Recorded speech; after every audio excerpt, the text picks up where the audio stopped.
चुनाव पर सबकी नजर है, कौन क्या कहता है, उसका क्या असर होने वाला है, हर कोई अपने नजरिए से देख रहा है। लेकिन आपको सही और सटीक विश्लेषण तक कौन ले जा रहा है, यह आपको तय करना है। यूपी चुनाव पर बेहद अहम सर्वे और उसके परिणाम पर बात करें उससे पहले बस इतना जान लीजिए कि 2022 में आने वाले विधानसभा चुनावों में बीजेपी को बड़ी हार का सामना करना पड़ सकता है। और इसका अर्थ शायद ये हो कि जैसा कि कहा जा रहा है 2022 में यूपी से योगी सरकार जाएगी, 2024 में केंद्र से मोदी सरकार जाएगी। जी हाँ, कुछ ऐसे ही होने वाला है और एक चौंका देने वाला सर्वे भी सामने आया है। नमस्कार, मैं अमीशा, आप देख रहे हैं फोरम 4 का एक खास एपिसोड। एबीपी वोटर सर्वे की ओर से विधानसभा चुनाव में किस पार्टी की किस राज्य में सरकार बनने वाली है, यह बताया गया है। और यह सर्वे सिर्फ यूपी में योगी सरकार के लिए धक्का देने वाला नहीं, बल्कि अन्य राज्यों के विधानसभा चुनावों को लेकर भी बीजेपी को सतर्क करने के लिए है। हम इस सर्वे के बाद फोरम 4 का खास सर्वे भी दिखाएंगे। अभी हम यूपी की बात करते हैं और सीधा मुद्दे पर आते हैं। स्क्रीन पर देखिए, इस सर्वे में यूपी विधानसभा की 403 सीटों के लिए एबीपी वोटर सर्वे लगातार सर्वे कर रहा है। सर्वे के सैंपल साइज लगभग 1 लाख था, जिसमें 5 राज्य के लोग शामिल थे। सितंबर, अक्टूबर, नवंबर माह में अब तक 3 बार सर्वे आ चुका है। सितंबर में इसने बीजेपी को 259 से 267 सीटें दी, अक्टूबर में 241 से 249 सीटें और नवंबर में 213 से 221 सीटें दी। यही वो नवंबर का सर्वे है जिसमें बीजेपी को भारी हार का नुकसान झेलना पड़ रहा है। इसने सीधे सीधे 259 से गिराकर बीजेपी को 213 तक ला दिया है, यानी 46 सीटों की कमी अगर केवल 3 माह में आप देख रहे हैं। यहाँ ध्यान देना जरूरी है कि 2017 के चुनाव में भारतीय जनता पार्टी को 325 सीटें मिली थी, तो आप अंदाजा लगा सकते हैं कि अब की बार बीजेपी सरकार का ख्वाब देखने वालों के लिए कितना बड़ा झटका लगने वाला है। अगर दिसंबर जनवरी में इसी तरह से सीट कम हुई, जो कि ये सर्वे दिखाए या ना दिखाए, अभी हमारे ग्राउंड रिपोर्टिंग में आपको दिख भी रहा होगा कि योगी सरकार से लोग कितने नाखुश हैं। अगर ऐसा हुआ तो देश के गृह मंत्री अमित शाह, जो कि कह रहे हैं 2024 में मोदी को पीएम बनाने के लिए 2022 में योगी को जिताना पड़ेगा, यह सब धरा का धरा रह जाएगा। इसी सर्वे में लेकिन दूसरी पार्टी को भी देखिए कि अगर बीजेपी का ग्राफ तेजी से घटता दिख रहा है, तो समाजवादी पार्टी के मुख्य चेहरे अखिलेश यादव का यूपी में मजबूती का अंदाजा इसी से लगाया जा सकता है कि जिस समाजवादी पार्टी को एबीपी वोटर सर्वे ने सितंबर में 109 सीटें दी थी, उसे ही इस नवंबर के सर्वे में 160 सीटें देते हुए दिखाई दे रही है, यानी कुल 51 सीटें पिछले 3 माह में बढ़ते हुए देखी जा रही हैं। बीजेपी और समाजवादी पार्टी के अलावा दूसरी पार्टियां इस सर्वे में काफी पीछे हैं। बीएसपी को इस सर्वे में 12 सीटों से 20 सीटों के बीच दी जा रही है।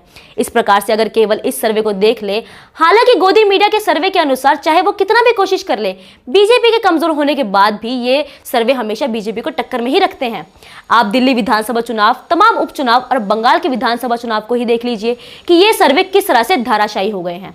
फिर भी आप इनके आंकड़ों पर नजर रखकर इतना समझ सकते हैं कि कौन 2022 में अपनी सरकार बनाएगा। अब एबीपी वोटर सर्वे का यह आंकड़ा भी देखिए। वोट परसेंटेज में बीजेपी को 41%, जो कि 2017 से थोड़ा सा कम है, और एसपी को 31% वोट मिल रहे हैं।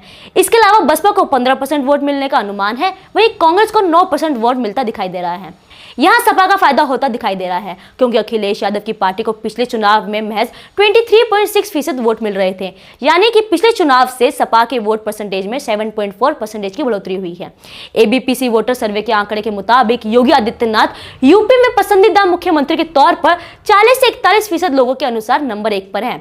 ज्यादा अंतर नहीं है, लेकिन गौर करने वाली बात यह है कि अखिलेश यादव के परसेंटेज में सितंबर के 27% से अब नवंबर माह के 31% तक बढ़ोतरी देखी जा सकती है। यह अंतर अखिलेश यादव के पसंदीदा मुख्यमंत्री के तौर पर बताने के लिए काफी है।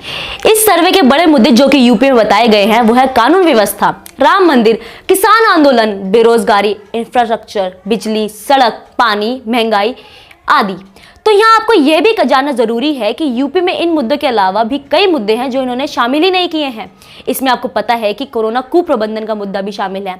आपने गंगा में तैरती लाशों और लोगों के साथ लॉकडाउन में हुए अत्याचार, खासकर एक समुदाय को टारगेट करने का आरोप देखा है। और कानून व्यवस्था के बारे में कहना ही क्या, वो चाहे गृह राज्य मंत्री के लखीमपुर में करतूत हो या फिर रेप, बलात्कार, हत्या में शामिल बीजेपी नेता, सबके सब इसी योगी सरकार की करतूत से जुड़े हैं। हाथरस, बदायूं, गोरखपुर, अलीगढ़, कासगंज, ऐसे ना जाने कितने कांड जो आप उंगलियों पर गिन सकते हैं। ये तो रहे मुद्दे, और इन मुद्दों को छिपाने के लिए यूपी ही नहीं, राजधानी दिल्ली तक योगी का महिमा मंडल विज्ञापन पर अपरंपार खर्च क्या काफी है? जी नहीं, बीजेपी कितना भी लीपापोती कर ले, कितना भी भ्रामक विज्ञापन कर ले, लेकिन ये मुद्दे लोगों को भूलने वाले नहीं हैं। हालांकि इस पर भी सवाल उठना लाजमी है कि इसके बाद भी कुछ खबरें निकलकर सामने आ रही हैं। यह खबर अमर उजाला में छपी है। वरिष्ठ पत्रकार रवीश कुमार ने भी इस पर लिखा है कि भीड़ जुटाने के लिए सरकार के खजाने से 40 लाख खर्च हो रहा है। यह तो एक ऐसी खबर सामने आई है, न जाने कितनी ऐसी खबरें आ ही नहीं रही हैं। जिस पार्टी को सबसे अधिक चंदा मिलता हो, जिसके पास हजारों करोड़ रुपए चंदे के हैं, वह पार्टी सरकारी पैसे से अपना कार्यक्रम करा रही है। अब एक जरूरी बात, ये तो रही सर्वे की बातें, वो भी एबीपी सी वोटर सर्वे के आंकड़ों की बातें, लेकिन हम भी समय समय पर सर्वे करते हैं जिसमें हकीकत सामने आ ही जाती है। यूपी में हमने जो सर्वे किया है उसे देखिए।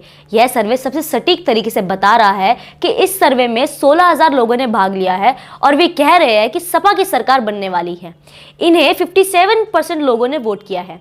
इससे पहले आप अगर हमारे चैनल के स्थायी विजिटर हैं तो आपको पता होगा कि बंगाल चुनाव की हर ग्राउंड रिपोर्ट और उसका सर्वे हमने जो दिखाया है वो सत्य निकला है। तो हमारे साथ अभी यूपी के ग्राउंड रिपोर्ट को भी देखते रहिए। करीब यूपी के 20 से अधिक विधानसभा क्षेत्रों की 50 ग्राउंड रिपोर्ट अब तक आ चुकी हैं। इसमें आपको सच्चाई पता चल ही रही होगी कि यूपी के महासंग्राम में इस बार क्या होने वाला है। आप भी कमेंट करके बताइए कि हमारा ये एपिसोड कैसा लगा। तब तक के लिए इजाजत दीजिए, शुक्रिया। खबरों में बने रहने के लिए फोरम 4 को सब्सक्राइब करें और नोटिफिकेशन पाने के लिए बेल आइकन दबाएं।